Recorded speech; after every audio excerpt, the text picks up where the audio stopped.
เอาปักตัวใจคิดถึงฝากก่อนลักคิดฮอดว่านั่นแหละค่ะมีสิทธิ์แค่คิดฮอดให้ผู้บ่าวนั่นเด้อเบอร์โทรศัพท์ทีแรกเขาเอ่นว่าไอ้บ่แม่นเขา ก็เลยมีแค่สิทธิ์แค่คิดฮอด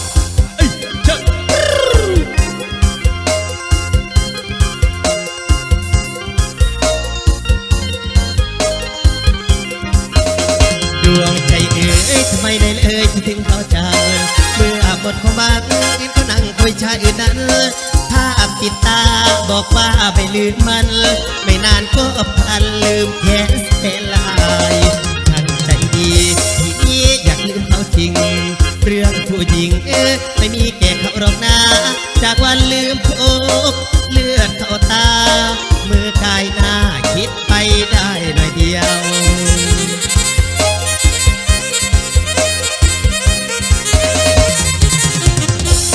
เที่ยวหัวใจเขาวนหาแม่สุขมคงคือลูกหิงวนวิ่งเล่นอาปาบ้าไปจำน้องงกันมวยมาหมัดเกศจะเท้าสามมาส่วนมาสักตัวยักษ์ลีน้อยเขาวิ่งพุ่งหักเธอบอกก็ลืมประเด็นที่มาก่อยากวอนให้เธอเมตตาเธอชานักมาที่จริงห่วงเธอทุกวันฉันซ้ำสวงไม่มาทวงแต่มาขอคืนดียิ้มหน่อยนะเธอชายิ้มหน่อยนะอย่ารีบพันอะไรไม่ตรีเจ้าคือแก้วที่ประดับชีวิตหากเธอดีประดีชีวัน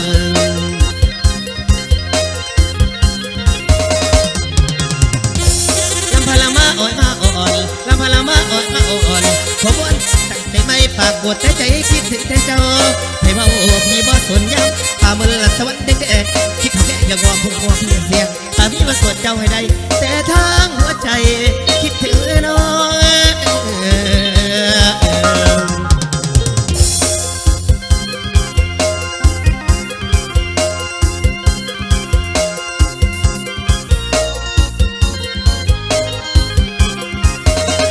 พี่รู้แน่มีสิทธิ์แค่เพียงคิดถึงถ้าจะหึงก็หึงได้ลมเขาคุยนอเห็นแล้วกลางคืนนอนโซนกาสุดสะกมเพราะพอต้มหลับไม่ลงสักทีเดินเบียดคนจนนั้นสุดไม่ดีได้เพียงนี้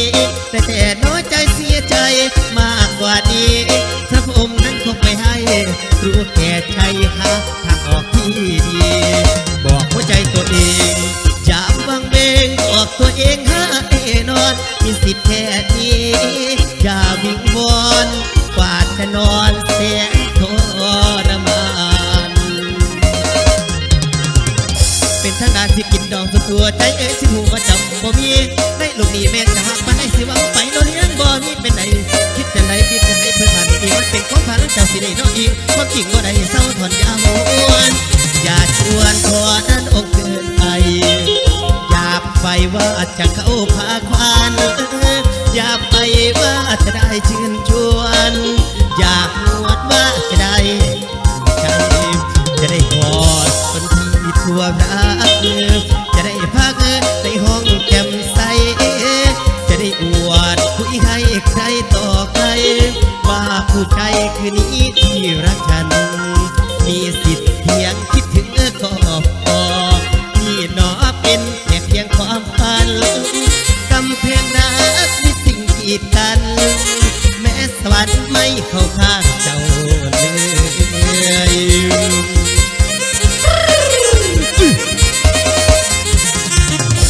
ใจเอ๋ยจงหาทางนี้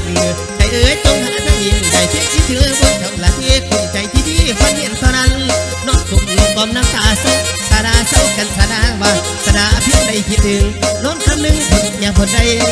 สิเจ็บหัวใจพี่เพียง